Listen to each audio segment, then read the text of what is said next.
Have you ever felt like a brand just gets you? Like they're speaking directly to you? Well, there's a really powerful framework behind that feeling, and it's called STP. Honestly, it's the secret sauce that separates brands that really connect from those that just feel like they're shouting into the void. So let's pull back the curtain and see how it works. You know the feeling, right? You see an ad and you're just like, yes, that's totally for me. And then the very next one pops up and it feels like it was beamed from another planet. Well, I'm here to tell you that's not random. It's not magic, it's marketing. And there's a very deliberate and, frankly, brilliant strategy at play. I mean, think about it. In today's super crowded world, just having a great product and shouting about it is like trying to whisper in the middle of a rock concert. It's just not going to work. And this is the exact problem that the STP framework was built to solve. It's a way for businesses to stop shouting at everyone and start having a real conversation with the right people. Okay, so our journey starts with the very first step, segmentation. And a great way to think about this is as the map-making phase. I mean, before you can decide where you're going, you gotta understand the entire landscape first, right? So what does segmentation actually mean? Well, picture the entire market as one giant, jumbled crowd of people. Segmentation is the art of looking into that crowd and finding the smaller, distinct groups. You know, the people who share similar needs or wants or just general characteristics. In this visual, I think this just captures the whole idea perfectly. You go from seeing this one big faceless mob to a detailed map of unique little countries or communities. All of a sudden, you're not just looking at consumers anymore, you're seeing actual groups of people with their own cultures and their own desires. So how do marketers actually draw this map? Well, they typically use 4 main lenses. First up is geographic. Pretty straightforward. Where do people live?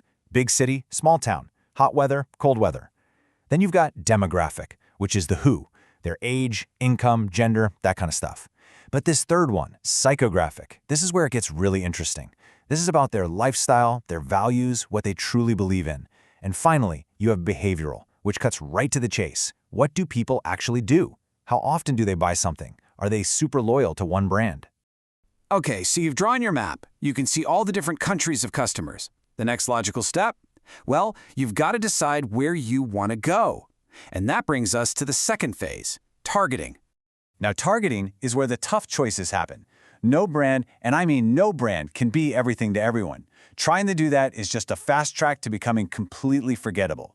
So this is the moment where you look at all those segments you just mapped out and decide, who are we really for? This whole step is about concentrating your firepower. Instead of just scattering your money and energy all across the map, you aim everything, your budget, your creativity, your product features, right at the bullseye. And that kind of focus, that's what creates a massive impact. But how do you pick the right target? It's not just a guess. Companies go through a checklist. They're asking, is this group actually big enough to be profitable? Is this market growing or is it shrinking? Is it already a battlefield with a ton of competitors, or is there an open opportunity? And probably the most important question of all, do we actually have what it takes to win with this group? And you know, this isn't a one-size-fits-all kind of decision. You could go for mass marketing. Think of a huge soda company that's trying to appeal to pretty much everyone. Or you could take a differentiated approach, like a car company that has one model for families, another for sports car lovers, and a third for eco-friendly drivers. Or you could go super focused with a niche strategy, pouring all your energy into one small but incredibly passionate group, like, I don't know, say, professional dog walkers who only work with poodles. All right, now for the final, and you could argue the most critical piece of this entire puzzle. You've picked your destination on the map. Now you have to give people a really good reason to visit and an even better reason to stay. This is positioning. Now, we're not talking about physical space on a shelf here. We're talking about mental real estate. It's about the space your brand occupies in your customer's mind. When they think about a problem that you can solve, does your brand pop into their head? And if it does, what's the one thing they think of? That right there is your positioning. At its core, positioning is really the story you tell. It's how you communicate what makes you special in a way that truly connects with your target audience. It makes your brand feel like not just another choice, but the only choice that really gets them. And at the heart of any great positioning strategy is something called a unique value proposition, or UVP. The easiest way to think about it is it's your brand's core promise. It's the one sentence that answers the question, What problem do you solve for who, and why are you the best one to solve it? Okay, so that's a lot of theory. Let's make this a bit more concrete.